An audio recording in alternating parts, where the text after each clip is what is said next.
Hello everyone, मी ऐश्वर्या तुम्हा सर्वांचं स्वागत करते माझ्या यूट्यूब चॅनलवर। तर आज आपण एक नवीन जॉब अपडेट घेऊन आलेलो आहोत। तुम्ही लोगो बघून ओळखलेच असेल की कुठली जॉब अपडेट आहे ही। तर लगातार तिसरी ही जॉब अपडेट आहे SSCच्या मार्फत।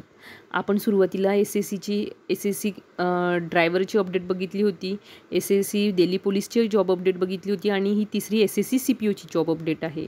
चला तर मग आजची जॉब अपडेट पूर्णपणे जाणून घेऊया। चला मग व्हिडिओला सुरुवात करूया। आज आपण बघणार आहोत SSC CPOची job update. Sub inspector in Delhi police and central arm force examination 2025। सर्वप्रथम आपण टाइम टेबल बघूया की आपण कुठल्या तारखेपासून ॲप्लिकेशन करू शकतो आणि एक्झाम डेट क्लोजिंग डेट कधीपर्यंत आहे। 16/9/2025 पासून एक्झाम फॉर्म फिलिंगला सुरुवात झालेली आहे आणि 16/10/2025 पर्यंत तुम्ही भरू शकता। ऑक्टोबरच्या 16 तारखेपर्यंत तुम्ही एक्झाम फॉर्म हे भरू शकता। एक्झाम फॉर्म तुम्हाला नक्की भरायचं आहे 16 ऑक्टोबरच्या पहिले। लास्ट डेटची वाट न बघता सुरुवातीलाच फॉर्म फिलअप करून घ्यायचा आहे। पुढे आपण जॉबचं डिटेल नोटिफिकेशन बघू। मेल फिमेल दोघांसाठी ही जॉब अपडेट आहे। तुम्ही बघू शकता सब इन्स्पेक्टर दिल्ली पोलीसमध्ये मेलच्या किती जागा आहेत, 142 जागा आहेत। सब इन्स्पेक्टर इन दिल्ली पोलीसच्या फिमेलच्या ज्या जागा आहेत त्या 70 जागा आहेत आणि sub inspector GD in CAPAFs याच्यामध्ये तुम्हाला एकूण जागा आहेत 286 मोठ्या संख्येने जागा आहेत। बघा, पहिले सुरुवातीला सब इन्स्पेक्टरसाठी 142 पदे आहेत, फिमेलसाठी 70 पदे आहेत आणि जे इन्स्पेक्टर GD इन CAPAFs मध्ये 286 जागा आहेत। आता एज्युकेशन क्वालिफिकेशन आणि इतर गोष्टी आपण बघूया। अशा प्रकारे डिटेल जॉबचं म्हणजे आपण नोटिफिकेशन बघितलेलं आहे की मेल फिमेल इलिजिबल आहेत याकरिता। आता पुढे एज्युकेशन क्वालिफिकेशन रिगार्डिंग बघूया। एज लिमिट तुम्ही बघू शकता, एज लिमिट इथे दिले आहे। SC ST कॅन्डिडेट आहे तर 5 इयरचं एज रिलॅक्सेशन असणार आहे। जर तुम्ही OBC कॅन्डिडेट असेल तर 3 वर्षाचं रिलॅक्सेशन असणार आहे आणि एक सर्व्हिसमॅन असेल तर त्यांना 3 इयरचं एज रिलॅक्सेशन असणार आहे। 3 year after deduction of the military services rendered from the actual age as on a closing date of a recipient of the online application. हां, ठीक आहे। तसं पुढे बाकी पोस्ट बघूया। विडोज असेल तर त्यांना 35 वर्षापर्यंत तुम्ही भरू शकता। डिवोर्स असेल आणि SC ST वुमेन असतील तर त्यांना 40 वर्षापर्यंत एज लिमिट आहे। अशा प्रकारे तुम्ही डिपार्टमेंटल कॅन्डिडेट असेल तर 30 year of age, departmental OBC असेल तर 33, डिपार्टमेंटल कॅन्डिडेट SC ST असेल तर 35 वयापर्यंत। अशा प्रकारे एज लिमिट इथे पूर्णपणे तुम्हाला मी सांगत आहे, पूर्णपणे तुम्ही बघू शकता। आणि पुढे आपण एज्युकेशन क्वालिफिकेशन रिगार्डिंग बघूया। इसेन्शियल सर्टिफिकेट अँड सर्टिफिकेटबद्दल इथे दिलेलं आहे। जर तुमच्याकडे NCC वगैरे सर्टिफिकेट असतात त्यावेळेस तुम्हाला या गोष्टींना फायदा होतो। आपण मागील 2 ॲडमध्ये बघितलेलं आहे। Essential education qualification as on a closing date for a recipient of online application, education qualification for all post in a bachelor degree from a recognized university और इक्विवॅलेंट, म्हणजे तुमचं बॅचलर डिग्री ही झालेली असणे कंपल्सरी आहे। म्हणजे graduation, any graduate चालणार आहे तिथे, फक्त ग्रॅज्युएशन हे कंप्लीट पाहिजे। कुठल्याही ग्रॅज्युएटला ही संधी आहे। The candidate who have appeared in the bachelor's degree of equivalent examination can also apply, however they must possess the essential qualification on before the cut off date closing date of a recipient of application, म्हणजे जे closing date आहे त्याच्या आधी तुमची degree होणं हे अनिवार्य आहे असं इथे म्हटलेलं आहे। ज्यांनी कुणी नॉर्मल कुठल्याही क्षेत्रात तुम्ही ग्रॅज्युएट आहे, ग्रॅज्युएशन पासआउट आहे, ग्रॅज्युएशनमध्ये पर्सेंटेज पॉईंटर कसलंही क्रायटेरिया नाही आहे, तर तुम्ही एनी ग्रॅज्युएट आहे तर तुम्ही नक्की या फॉर्मला अप्लाय करू शकता। पुढे आपण बघूया एज्युकेशन क्वालिफिकेशन बघितलेलं आहे, कसं अप्लाय करायचं याच्यात या गोष्टींची चर्चा आपण या व्हिडिओमध्ये करणार नाही आहोत। त्यासाठी मी एक स्पेशल व्हिडिओ घेऊन येईल। फक्त हे नोटिफिकेशनचं अपडेट आहे की नोटिफिकेशन रिगार्डिंग याविषयी चर्चा करू। अदरवाईज आपला जो व्हिडिओ आहे तो फार मोठा होईल आणि तुम्ही शेवटपर्यंत तो बघणार नाही। यामध्ये सविस्तर माहिती आपण एज्युकेशन क्वालिफिकेशनचीच बघू आणि बाकी सगळ्या गोष्टी बघणार आहोत। फी स्ट्रक्चर वगैरे काय असणार आहे, OBC आणि जनरलला फीज असते, फक्त मेल कॅन्डिडेटला, फिमेलला इथे फीज नसते। अप्लिकेशन फीज बघा, फी पेएबल टू 100 रुपीज, ते पण SC ST, एक्स सर्व्हिसमॅन, आणि फिमेल कॅन्डिडेटला वुमनला ह्या इथे एक्झाम फीज नसतेच. सुरुवातीलाच मी तुम्हाला सांगितलं या सगळ्या गोष्टी. आता आपण फिजिकल स्टँडर्ड बघूया आणि एक्झाम सेंटर कुठे टाकायचे ते रिगार्डिंग चर्चा करूया.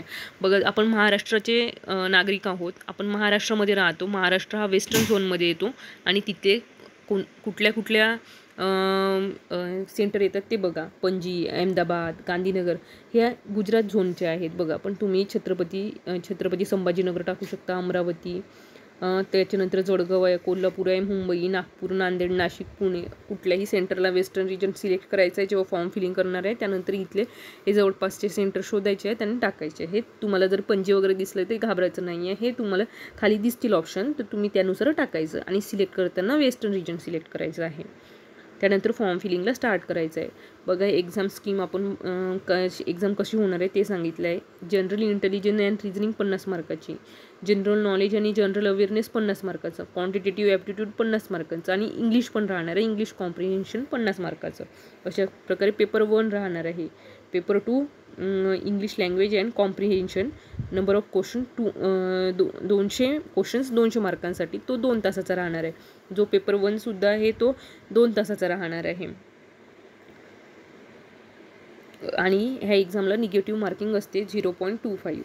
ते पण क्लिअरली नोटीसमध्ये मेन्शन केलेलं आहे. Question in the both the papers will be objective multiple choice question राहणार आहे. तुम्हाला डिस्क्रिप्टिव्ह पेपर इथे राहणार नाही आहे. आणि चांगली म्हणजे पॅटर्न जे आहे तो थोडा चेंज झालेला आहे. दरवर्षीसारखं नाही आहे हे पॅटर्न, कारण की एक्झाम कंडक्ट करणारी जी बॉडी आहे SSCची ती चेंज झालेली आहे. एक्झाम झाल्यानंतर तुमची रिस्पॉन्स शीट येईल. त्यानंतर तुम्हाला ऑब्जेक्शन रेज करायचे असेल तर ते देखील तुम्ही करू शकता. बघा, इथे नॅशनल NCC म्हणजे जे तुम्हाला बोनस पर्सेंटेज भेटत असतात. इथे जर तुमच्याकडे NCC type C certificate, B certificate आणि A सर्टिफिकेट असेल त्याच्या अकॉर्डिंग तुम्हाला मार्क पुढे दिलेले आहेत की किती % ॲडिशनल. 5% म्हटलं तर 10 मार्क.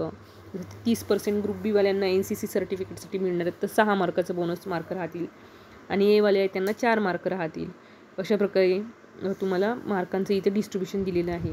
आणि जे पेपर 1 आहे जो जनरल इंटेलिजन्स येणार त्याचं जे काय आहे हे टॉपिक ते तुम्हाला इथे मेन्शन केलेले आहेत. नंतर general knowledge and general awareness questions कुठल्या टॉपिकवर राहतील ते तुम्हाला स्क्रीनवर दिसत असेल. नंतर क्वांटिटेटिव्ह ॲप्टिट्यूडमध्ये कुठले टॉपिक राहतील, इंग्लिश कॉम्प्रिहेन्शनमध्ये कसं राहणार आहे, कसे स्किल चेक केल्या जाणार आहेत, ते कुठल्या टॉपिकशी अनुसरून एक्झाम ही कंडक्ट करण्यात येईल ते टॉपिक तिथे दिलेले आहेत. जो पेपर 2 राहणार आहे इंग्लिश लँग्वेज अँड कॉम्प्रिहेन्शनचा, the paper will be divided in 4 parts and there will be a section timer of 30 minutes. तिथे 30 मिनिटाचं सेक्शन टाईम राहणार आहे आणि 4 पार्टमध्ये डिवाईड होणार आहे paper 2. Physical standard test and physical endurance test PET हे बघा. आणि इथे सगळ्या पोस्टसाठी त्यांनी दिलेलं आहे की फिजिकल स्टँडर्ड टेस्ट कशी होणार आहे, फिजिकल इंड्युरन्स टेस्ट कशी होणार आहे. तर तुम्ही इथे बघू शकता, तुम्हाला स्क्रीनवर दिसत असेल. Male candidate except those who list as a SO number 2 and 3. ठीक आहे, सिरियल नंबर 2 आणि 3 नुसार. तर तुम्ही बघू शकता की हाईट काय आहे. 170 सेंटीमीटरची हाईट आहे. चेस्ट तुम्हाला 80 आणि 85, एक्सपांडेड अँड अनएक्सपांडेड 80 आणि एक्सपांडेड 85 हे मेलचे आहेत. आता फिमेल कॅन्डिडेटची हाईट मला 157 रिक्वायरमेंट आहे. चेस्टबद्दल मेन्शन केलेलं नाही आहे. केलं आहे 5 आणि 6मध्ये आहे. फिमेल जे आहेत त्यांच्यासाठी बघा 155. All the female candidate belonging to schedule tribe म्हणजे ST कॅन्डिडेटच्या महिलांसाठी 154 हाईट चालणार आहे. आणि जे female candidate belonging to hilly areas, जे हिली एरियाजचे फिमेल आहेत त्यांची 155 चालणार आहे. पण ज्या नॉर्मल ज्या OBC जनरल आणि ओपनच्या ज्या महिला आहेत त्यांच्यासाठी हाईट मला 157चा चालणार आहे.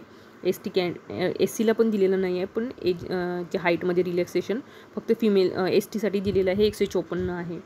The height from the SI and काप्स म्हणजे CAPFसाठी जे कॅन्डिडेट आहे त्यांचे हाईटचे वेगळे आणि चेस्टचे जे फिजिकल डायमेन्शन लागणार आहेत ते इथे तुम्हाला स्क्रीनवर दिसत असेल.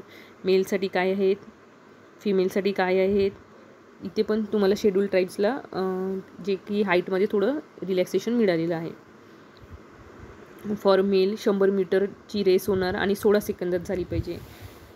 अशा प्रकारे हाय जंप बघा 1.2 metre in 3 chances. Short put होणार आहे, लाँग जंप राहणार आहे. फिमेलसाठी पण एक सुरुवातीला रेस होणार आहे, मग लाँग जंप, हाय जंप अशा प्रकारे जी फिजिकल टेस्ट घेतल्या जाईल. पहिले तुम्हाला सुरुवातीला पेपर 1 आणि पेपर 2 काढायचे आहेत, जे प्रिलिमिनरी राहणार आहेत, ज्यातून स्क्रुटिनी होईल आणि नंतरच तुम्ही फिजिकल टेस्टसाठी इलिजिबल राहणार आहेत. अशा प्रकारे आपण डिटेलमध्ये पूर्ण व्हिडिओ बघितलेला आहे, जे शेवटी काही पेज नंबरवर कसं फॉर्म भरायचं आहे त्याचे रिगार्डिंग इथे दिलेले आहे. शेवटच्या पेजवर बघा फोटो कसं राहील तर सिलेक्ट होईल. हा PDF मी तुम्हाला डिस्क्रिप्शन बॉक्समध्ये टाकेल. याची डायरेक्ट लिंक तुम्ही तिथून डाउनलोड करून हा फॉर्म पूर्णपणे बघू शकता. म्हणजे फॉर्म भरायच्या आधी हे PDF डिटेल वाचायचं आहे. कसलं काय क्वालिफिकेशन, काय डॉक्युमेंट्स लागणार आहे हे सगळे तुम्हाला यातून आयडिया येऊन जाणार. अशा प्रकारे आपण ही जी डिटेल व्हिडिओ आहे ती आज आपण बघितली आहे पूर्णपणे. जे SSC CPOची नवीन ॲड आलेली आहे. तर असंच व्हिडिओ तुम्हाला आवडला असेल तर व्हिडिओला लाईक करायला विसरू नका. आणि दुसरी गोष्ट, चॅनलला लाईक, शेअर, सबस्क्राईब करा, जेणेकरून असेच नवनवीन जे जॉब अपडेट आहेत ते सर्व आधी तुमच्यापर्यंत पोहोचतील.